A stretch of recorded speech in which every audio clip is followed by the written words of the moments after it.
By the spring of 1972, the gasser was dead. Not fading, not transitioning, dead. NHRA pulled the plug on Gas Coupe and Sedan classes entirely. No debate period, no petition process, no grandfather clause, just gone.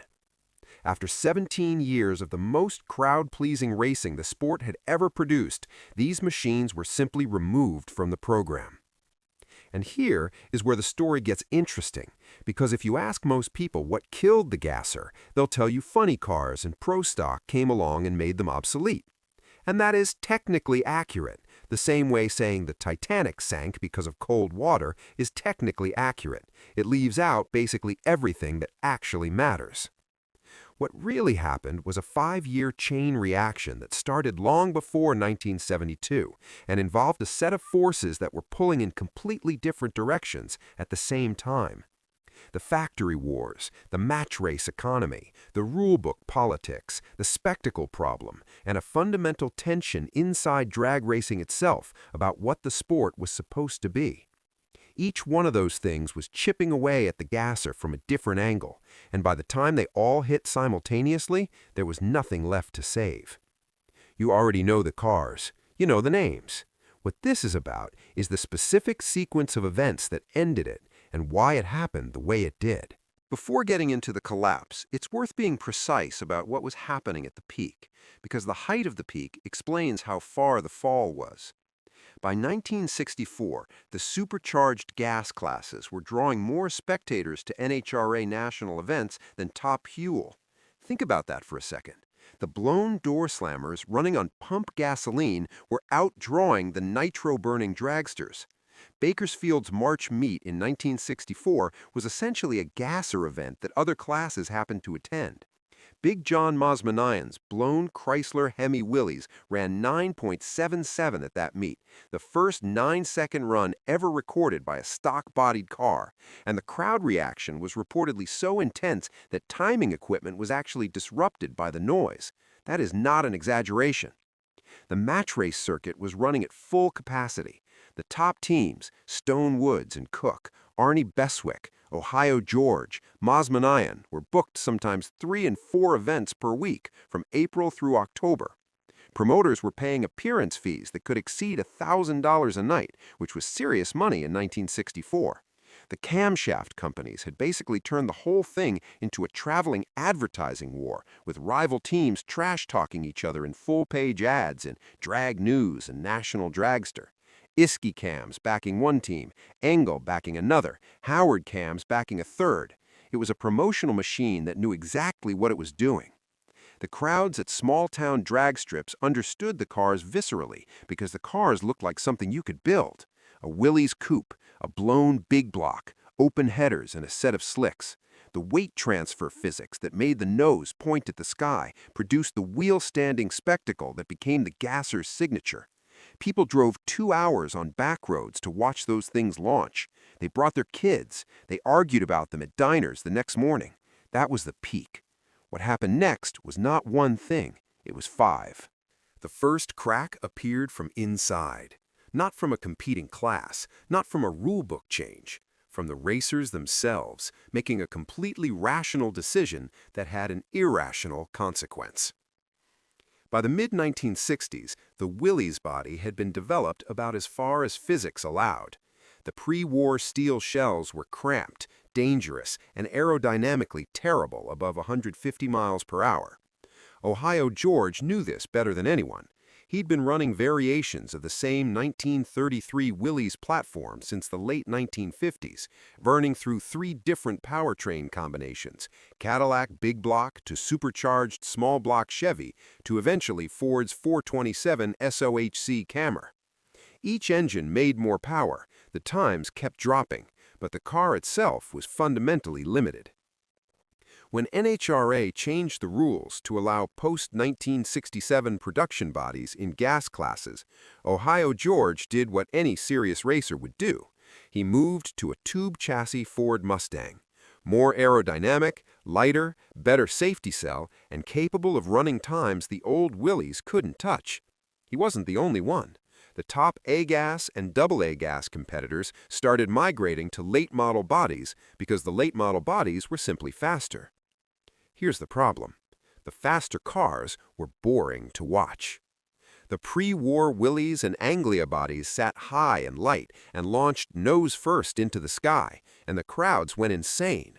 The tube chassis Mustangs and Camaros that replaced them stayed flat on launch, like a sensible modern race car, and ran 0.2 quicker, and nobody in the grandstands felt anything. The spectacle was gone.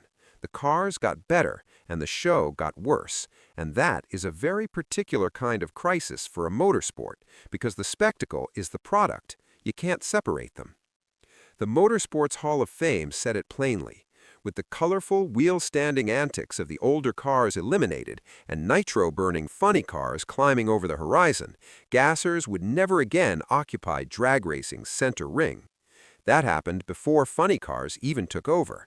The gassers gave up their own seat at the table by evolving into something faster but less compelling. The second crack came from Detroit, specifically from Chrysler's engineering department, and it moved through the sport like a virus. Go back to 1964.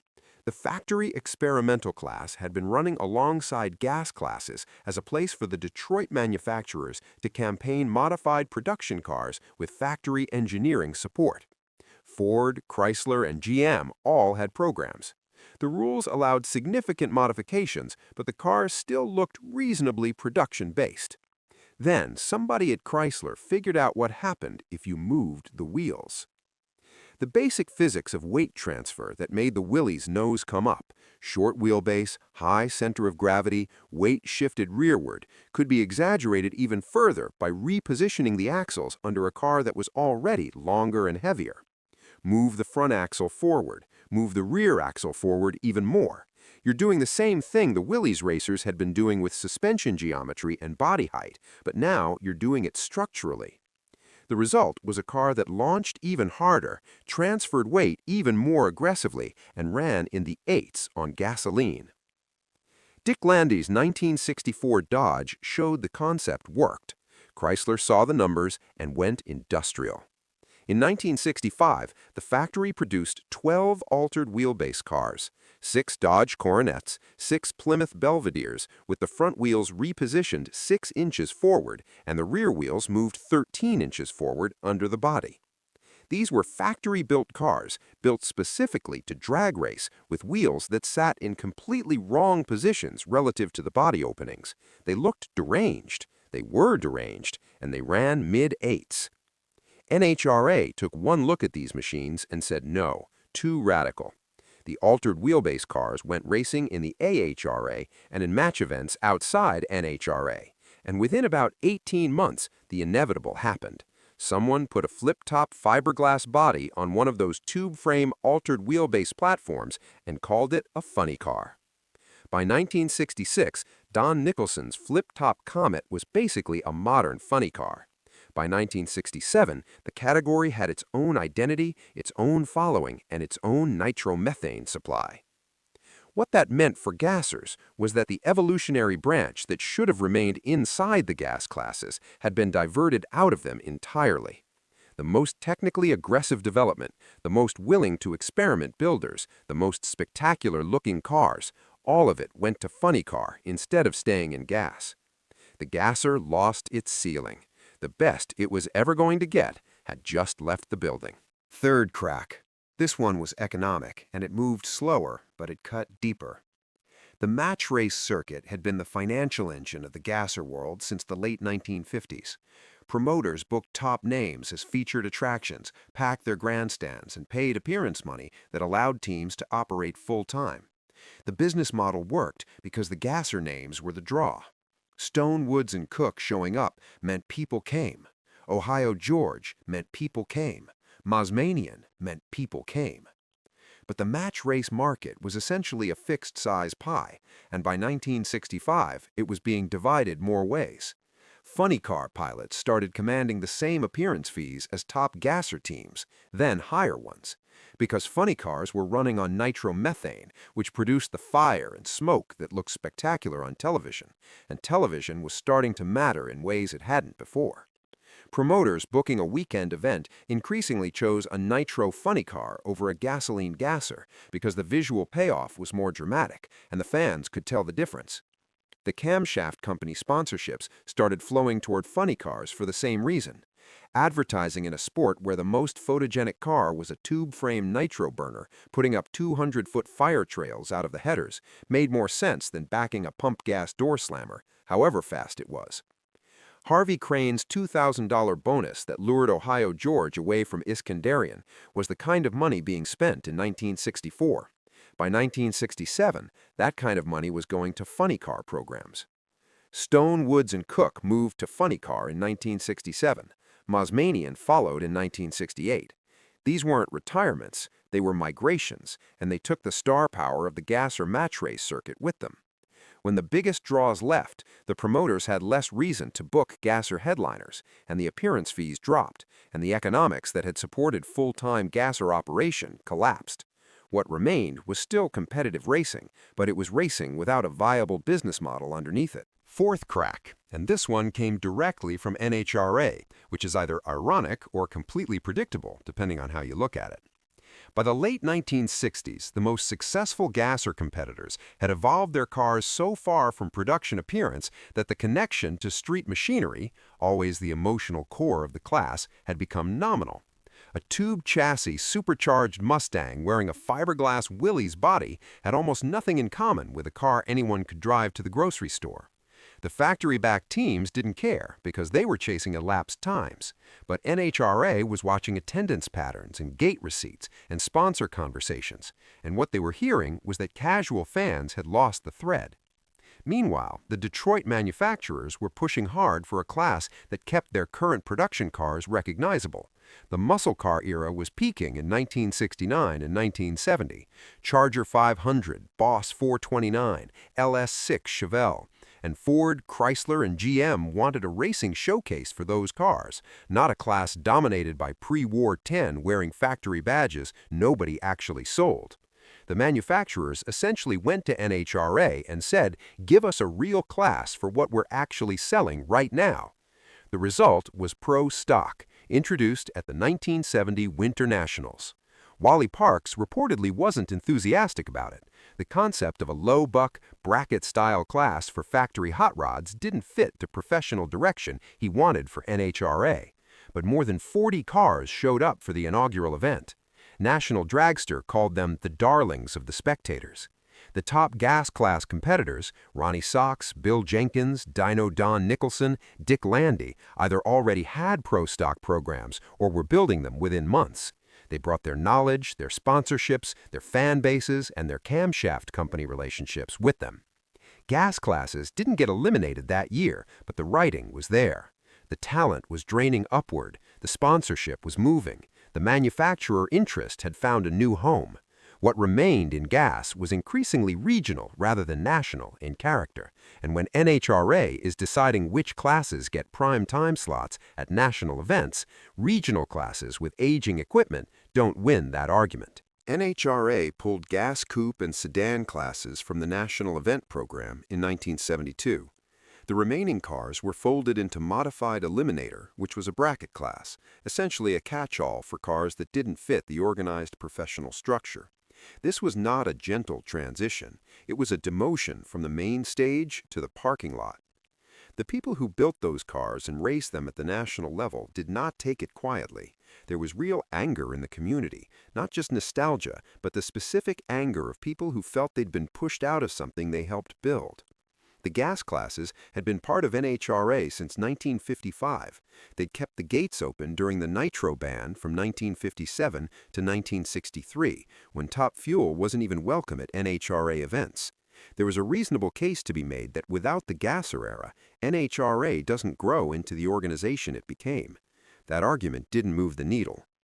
What's worth understanding is what NHRA was trying to accomplish. The sport was professionalizing rapidly, and the economic model of professional motorsport in 1972 was increasingly about television, sponsorship, and corporate involvement.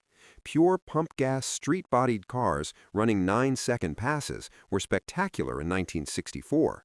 By 1972, Top Fuel was running in the 6s, and funny cars were close behind. The performance gap between the marquee classes and the gas classes had grown from interesting to embarrassing from a promotional standpoint, and NHRA made a business decision. Whether it was the right decision depends entirely on what you think drag racing is for. Here's a moment that deserves more attention than it gets. When NHRA eliminated Modified Eliminator in 1981, the bracket that had absorbed the displaced gasser competitors 9 years earlier, more than 150 cars showed up at the U.S. Nationals in protest. Over 100 drivers staged a slow parade past the grandstands carrying Save Modified signs. They did this at Indy, at the most prestigious drag racing event in the country, right in front of NHRA's administrative apparatus. NHRA was unmoved. Modified Eliminator was gone. What that moment represents is the end of a specific argument about what drag racing owed its roots. The people in those cars believed that the gas-burning, pump-fuel classes that built the sport's audience in the first place deserved a permanent place at the national level, regardless of whether they generated the same sponsorship revenue as Nitro. NHRA's position was essentially that drag racing had evolved into something larger than any single category, and decisions had to serve the whole enterprise. Both positions were defensible. The one with institutional power won. The 150 cars in that parade were the last visible remnant of the gasser culture at the national level. After 1981, it went underground into regional tracks and private collections and garages, where guys who remembered kept building and running the old stuff outside the organizational framework that had housed it for 25 years. So here is the complete picture, because each piece alone is incomplete. The body switch, rational from a performance standpoint, stripped the visual spectacle that made gassers worth watching. The altered wheelbase development, channeled into funny car instead of gas, took the evolutionary ceiling away. The match race economy, dependent on star power that migrated to funny car, collapsed financially once the headliners left. Pro Stock, created partly in response to what gas classes had become, absorbed the manufacturer support and the best competitors. And NHRA's institutional direction toward televised professional racing made pump gas door slammers economically marginal, regardless of their historical importance. Any one of those forces alone was manageable. All five hitting within a 7-year window was not. By the time NHRA made the 1972 decision, it wasn't really a decision anymore. It was an acknowledgement. What makes this particularly sharp is that none of it was inevitable. Change the body rules in 1966 to keep pre-War 10 competitive, and the spectacle problem doesn't develop. Give the altered wheelbase cars a home inside NHRA's structure, and the funny car evolution happens within gas classes rather than replacing them. The match race economy might have sustained if the booking agencies had pushed back harder on the Nitro funny car fee escalation. Pro Stock might have been structured differently if NHRA had seen gas classes as an asset worth preserving rather than a legacy category taking up program space. But history doesn't run those hypotheticals. It runs what actually happened. The gasser revival that started gaining real momentum around 2007 to 2012 is itself evidence of something the 1972 decision got wrong. The Southeast Gassers Association started in 2012 with 7 cars at Greer Dragway in South Carolina. Within a decade, they had over 100 cars running a multi-state schedule and were pulling television audiences north of 1 million viewers for a Discovery Channel series. The Nostalgia Gassers Racing Association in Illinois, the California Hot Rod Reunion at Famoso, which takes place at the same Bakersfield track where Mazmanian ran his historic 9.77 in 1964, and dozens of regional nostalgia events now fill drag strips that modern national-level events sometimes struggle to sell out. The rules at these events are ruthlessly specific. Southeast Gassers runs on 1967 NHRA guidelines: gasoline only, tested, manual transmissions, solid front axles. The modern safety equipment is required, but period appearance is mandatory. The organizer, Quayne Stott, put it directly: 1968 was when gassers died because the cars got lower, the tires got wider, and they started running alcohol. The nostalgia events are specifically preserving the version of the class that existed before the forces that killed it began operating. What that attendance tells you is that the audience NHRA walked away from in 1972 never actually stopped existing. It went dormant. The people who packed Lyons drag strip on Saturday nights grew older, and their kids heard the stories, and the nostalgia built rather than fading. When someone gave that audience a place to go again, they filled the grandstands immediately. The Gassers' disappearance from national competition was a business decision made in a specific economic context. The comeback is proof that the business decision solved a short-term promotional problem by abandoning something with long-term cultural staying power. The cars that NHRA considered obsolete in 1972 are now arguably the most emotionally resonant vehicles in all of American motorsport among the people who know what they're looking at. So that's the actual answer to why Gassers disappeared. Not because they got slow, not because the fans stopped caring, because a convergence of technical, economic, and institutional forces over roughly 7 years, 1965 to 1972, simultaneously stripped away the spectacle, the economics, the talent pipeline, and finally the organizational support that the class needed to survive at the gasoline with blown big blocks and street bodies that could park next to your car at a gas station. They made the nose point at the sky by rewriting everything the factory built into those front suspensions. The people who built them were machinists and farmers and construction workers and veterans who figured it out in garages with hand tools and notebooks.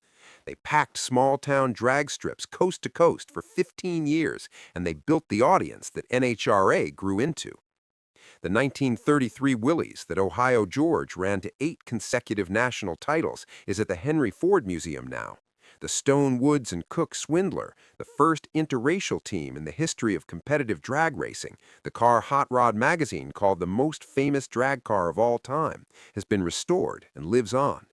The 150 guys who drove through Indy carrying Save Modified signs in 1981 were right about what was being lost, even if they couldn't stop it from being lost. And every Saturday night at a nostalgia event somewhere, when the tree goes green and a straight axle Willys puts its nose in the air and the crowd stands up, that's not nostalgia for something dead. That's something that refused to stay buried.